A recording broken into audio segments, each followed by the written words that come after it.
From Football Exposed, and in this episode I'm going to be talking about the biggest warming up mistake that I personally see in a lot of lifters. This is a mistake that I've made a lot in the past myself, and it's something that just needs to stop. So hands down, in my opinion, the biggest warming up mistake is that people are not moving the weight as fast as possible on all of their warm-up sets. So let me explain. When you're doing, let's say you're squatting 405, right? A lot of people, they'll do like the empty bar, they'll go extremely slow, they'll just get their movement down, they'll do a plate, they'll do it very slow, and then they'll do 2 plates, it's still very slow, and then they only start going really fast when they hit 3 plates or 4 plates, so they're working weight. Now, the problem with this is that you basically want every set to look exactly the same because the bar speed is going to decelerate after every warm-up set. You're going to notice that after every warm-up set that you do with the bar speed is going to go slower and slower and slower. And I actually picked this up from a football coach who was teaching me some stuff back in the day, and he kept telling me about bar speed when we were looking at his athletes, and I didn't understand what he was really referring to until in the last year. And it's like bar speed is extremely important, and a lot of coaches really look at it and they put a lot of emphasis on it, because if your warm-up bar speed is going extremely slow, then what do you think your working sets are going to look like? They're not going to look too good to me. On the other hand, let's say if you're squatting 405 and your last warm-up set with, let's say, 365 for single went up like extremely fast, you're most likely going to hit a PR of like 410 or so.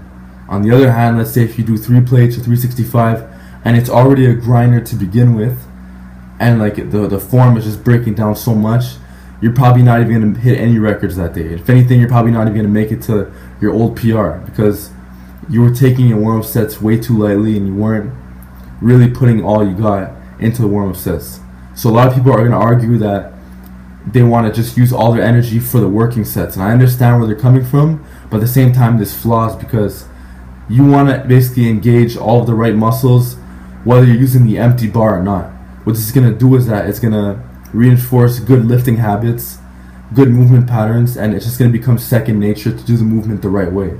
So if you're benching, there's no point in just going extremely slow or just feeling the movement.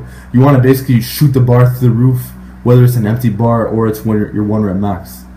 That's how you really hit PRs, and that's how you really warm up effectively. So next time you watch powerlifters like Pete Rubish, Eric Lillybridge, notice how Pete, when he's doing his deadlifts, even with a plate, he's pulling it as if it were like 800 plus. And Eric Lillybridge, when you see him squatting, you see the bar flying off his upper back. So it's like they do this for a reason. It's because they're trying to just get their body used to always lifting the weight in the same way, and it's just a good habit that you really want to get into. So it's a very quick video, but I really don't want you guys to make the same mistake.